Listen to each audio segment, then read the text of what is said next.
यदि जैसे ही थोड़ा सा इंतजार करना होगा कि कैलेंडर शिक्षा विभाग का जारी लक्ष्य होता है, उसमें क्या क्या क्या उनकी श्रेणियों को लेकर व्यवस्थाएं होती हैं कि तृतीयक श्रेणी को शामिल करते हैं नहीं करते हैं।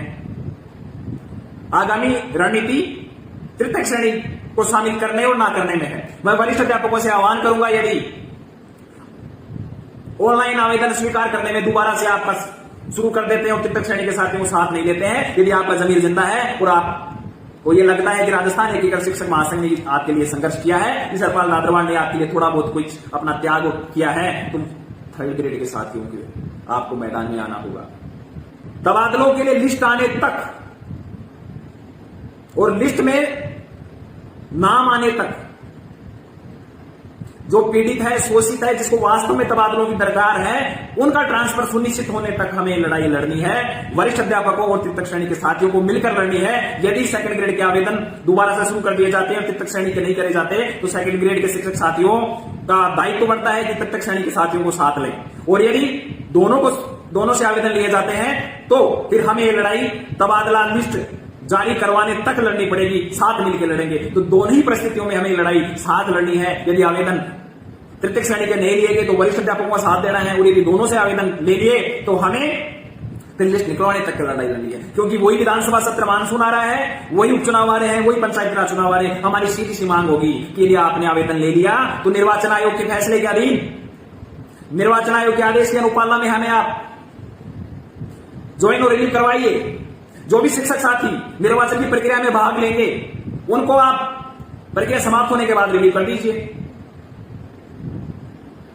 ये हमारी स्पष्ट लड़ाई होनी चाहिए, हमारे उद्देश्य निर्धारित है और हमें अभी से तैयार होना चाहिए कि यदि तबादला आवेदन लेने के बाद में हमारे साथ में वही विधानसभा सत्र, ये उपचुनाव, पंचायती राज का हवाला दिया जाता है, तो हमें स्पष्ट रूप से ये एक निर्णय पर सहमति बनानी है और आज ही बना देते हैं कि यदि ऐसा कोई बीच में दंगा फिर से आता है तो हमें एक ही स्वर में एक ही आवाज उठानी है, मिलकर उठानी है। अब की बार मेरे वरिष्ठ अध्यापकों, आपसे भी मैं आग्रह कर रहा हूं कि निर्वाचन आयोग के फैसले के अधीन, उनसे आज्ञा लेकर उनकी आज्ञा की अनुपालना के अधीन शिक्षकों का ज्वाइन और रिलीव कर दिया जाए। और जो कार्मिक इस व्यवस्थाओं के अंदर, निर्वाचन आयोग के अंदर ड्यूटी दे रहा है, उनका आप निर्वाचन प्रक्रिया बाद में तबादला तो कर दे और बाद में रिलीव कर दें। तो साथियों, यह आंशिक जीत है। सभी को बधाई कि लक्ष्मणगढ़ के ट्रांसफर हो सकते हैं, तो राजस्थान के क्यों नहीं। साथियों, यदि लक्ष्मणगढ़ के ट्रांसफर के इस प्रकरण को, जो ये लक्ष्मणगढ़ का जो कांड हुआ, उस कांड को राजस्थान एकीकृत शिक्षक महासंघ उठाना बंद कर देता, तो ये जो परिणाम आपके सामने आए हैं, वो परिणाम कुछ इस नजर में अति शीघ्र हम उपलब्ध नहीं हो पाते। वरिष्ठ अध्यापकों की तबादलों की बिल्कुल साफ साफ बात है कि ट्रांसफर होंगे, नो डाउट। अब बात थर्ड ग्रेड की, तृतीयक श्रेणी के अध्यापकों की बात करूं।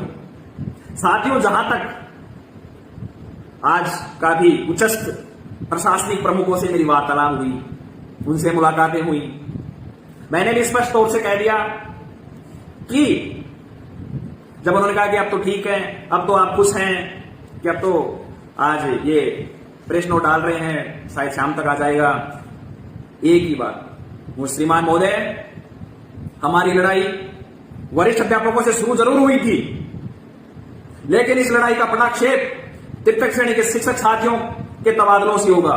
यदि आपने तृतीयक श्रेणी के शिक्षकों के साथ में अब की बार यदि वादा खिलाफी की या उनके साथ में कुछ छलावा किया, तो ये लड़ाई विकराल रूप धारण कर लेगी। यदि कैलेंडर के अंदर वरिष्ठ अध्यापकों का नाम आता है और तृतीयक श्रेणी के सदस्यों का नाम नहीं आता शिक्षकों का, तो उसी दिन ये आपका भाई या आपका साथी, आपका मित्र, आपके थर्ड ग्रेड के ट्रांसफर की मांग को लेकर उसी शहीद स्मारक पर आपको दिखाई देगा। अब निर्णय आपको करना है कि वरिष्ठ अध्यापकों के जैसे केवल पानी ही डालना है या उस तबादला रूपी यज्ञ में आहुति देने के लिए प्रत्यक्ष रूप से आप स्वयं को आना है। और मुझे विश्वास है कि आपकी संख्या लाखों में है, आप में वो जुनून है कि आपने उस विकट परिस्थितियों में जो आप नौकरी करते हैं, वो सेवाएं देते हैं, चाहे बीएलओ का हो, मिड डे मील का, पोषार का हो, निर्वाचन का हो, जो भी काम है सारों का आप निर्वहन कर रहे हैं। संघर्ष ही आपकी पहचान है। वरिष्ठ अध्यापकों ने संघर्ष नहीं किया, कुछ को छोड़कर, अन्यथा ये 6 माह आधा साल नहीं लगता मेरे साथियों। आधा साल से ऊपर का समय हो गया। जनवरी में मंत्री से पहली मुलाकात हुई थी, 7 महीने नहीं लगते। और अभी भी क्या मिला? केवल आश्वासन। तब जो पहले हमारे साथ भी 2 बार किया जा चुका है। तो साथियों, मानसिक रूप से सभी तैयार रहें। ये तबादलों के लिए जो आवेदन का जो ये प्रेस नोट आया, उसी पर हमें गुस्सा नहीं होना, क्योंकि मेरे तृतीय श्रेणी के साथियों, वरिष्ठ अध्यापकों के साथ 2 बार ये झमेला हो चुका है कि 2 बार जीवने का नूता दे दिया, पातले तक दे दी, लेकिन पुरस्कार नहीं दी गई। इसलिए हमें मानसिक रूप से जब तक ट्रांसफर का हकदार उस शिक्षक साथी का ट्रांसफर नहीं हो जाता जो वास्तव में हकदार है, लड़ाई लड़ने के लिए तैयार रहना पड़ेगा। चाहे वो डार्क जोन के शिक्षक हो, चाहे वो तृतीय श्रेणी के हो, वरिष्ठ अध्यापक हो। मोटे रूप से एक ही बात जानता हूं मैं तो, कि जिनको तबादला चाहिए, जिनको वास्तव में तबादलों की जरूरत है, जब तक उनका तबादला नहीं हो जाता तब तक हमारी लड़ाई जारी रहेगी। हम लड़ेंगे और मुझे विश्वास है कि हम जीतेंगे। शिक्षक साथियों ने ईमानदारी से अपने अधिकारों की लड़ाई के लिए लड़ने का दृढ़ संकल्प ले लिया, तो ये लड़ाई हम जल्द जीत जाएंगे। अभी भी हमारे पास में 2 विकल्प हैं।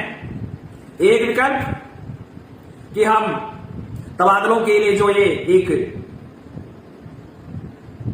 आशा की किरण हमें दिखाई पड़ रही है कि अब 1 महीने में तबादलों के लिए फार्म भरे जाएंगे, ऑनलाइन फार्म भरे जाएंगे और तबादले की प्रक्रिया स्टार्ट होगी। या तो हम थोड़े ढीले पड़ जाएं, जिसका मुझे पूरा अनुमान है कि साथी अब थोड़े ढीले पड़ ही जाएंगे, और या हम ये लड़ाई निरंतर जारी रखें। यदि साथियों हम थोड़े कमजोर पड़ गए, हमने थोड़ी लड़ाई में शिथिलता दे दी, तो ये 6 माह का जो संघर्ष है वो 6 माह और आगे तक लड़ना पड़ेगा। और यदि हम ये 6 माह का संघर्ष लगातार 1-2 महीना और लड़ लिए, तो मुझे पूरी उम्मीद है कि रक्षाबंधन का त्योहार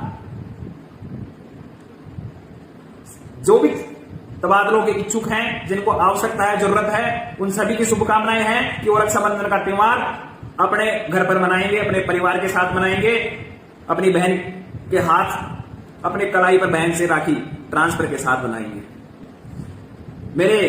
हमारी महिला मोर्चा के प्रदेश अध्यक्ष महोदय से बात होती है कई बार, वो कहती हैं कि भाई साहब, महिलाएं कहती हैं कि एक बार हमारा ट्रांसफर हो जाए, फिर आप बुलाओगे वहां जाएंगे।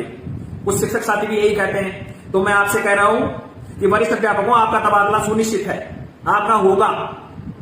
और इस बात की खुशी कि आपके बिना लड़े ट्रांसफर होगा। आपको जो लड़ाई लड़नी चाहिए कि आपने लड़ाई नहीं लड़ी, लेकिन आपका ट्रांसफर होगा, तबादला होगा। वरिष्ठ अध्यापकों तक तबादलों की कंफर्म और स्थायी न्यूज है। 3rd ग्रेड के लिए अभी तक कोई स्थायी न्यूज नहीं है, क्योंकि शिक्षा मंत्री महोदय कुछ समय पहले ही तबादला नीति की बात कर रही थे। संकोच इसलिए आता है। तो यदि अब की बार तृतीय श्रेणी के साथियों को ऑनलाइन आवेदन से वंचित रखा गया, तो मैं वरिष्ठ अध्यापकों से आह्वान करता हूं कि वो भी आपके सदस्य हैं, वो भी महासंघ परिवार के सदस्य हैं, वो भी शिक्षक हैं। उन्होंने कौन सा गुनाह कर दिया कि आप उनको अलग थलग समझते हैं, जबकि वास्तविक अर्थों में संघर्ष करने का जो असली हकदार है वो तृतीय श्रेणी का साथी है। ये लड़ाई बहुत लंबी है अभी तक। यह आंशिक जीत है कि क्यों ना, यदि तृतीय श्रेणी के साथियों के साथ में भेदभाव किया जाता है, तो हम किसानों की तर्ज पर संयुक्त शिक्षक मोर्चा बनाकर लड़ाई लड़े। आप आगे आए, हरपाल दादरवाड़ महासंघ पीछे रहेगा, कोई समस्या नहीं है, लेकिन काम होना चाहिए। फिर देखते हैं कितने शिक्षक संघ वास्तव में शिक्षक हितैषी होते हैं। जल्द उनको पत्र लिखा जाएगा। और आपका भी दायित्व बनता है, यदि आपके संज्ञान में ऐसा आता है, तो जिन संगठनों से आपने रसीदें कटवाई हैं उनको दूरभाष के माध्यम से अवगत कराएं कि जो शिक्षकों के मान सम्मान और अभिमान की रक्षा करते हुए तबादलों की जो लड़ाई संयुक्त मोर्चे के लिए लड़ने के लिए महासंघ ने जो आह्वान किया है, उसमें आप शामिल हो। लेकिन मैं फिर से आपसे कहूंगा कि संयुक्त मोर्चे का आह्वान जरूर करेंगे, 1-2 संगठनों को छोड़कर कोई भी नहीं आएंगे, लेकिन जरूरी है ये भी देखना कि कितने शिक्षक संगठन शिक्षकों के वास्ते पेशी है। साथियों बहुत बहुत धन्यवाद, आप सभी जुड़े।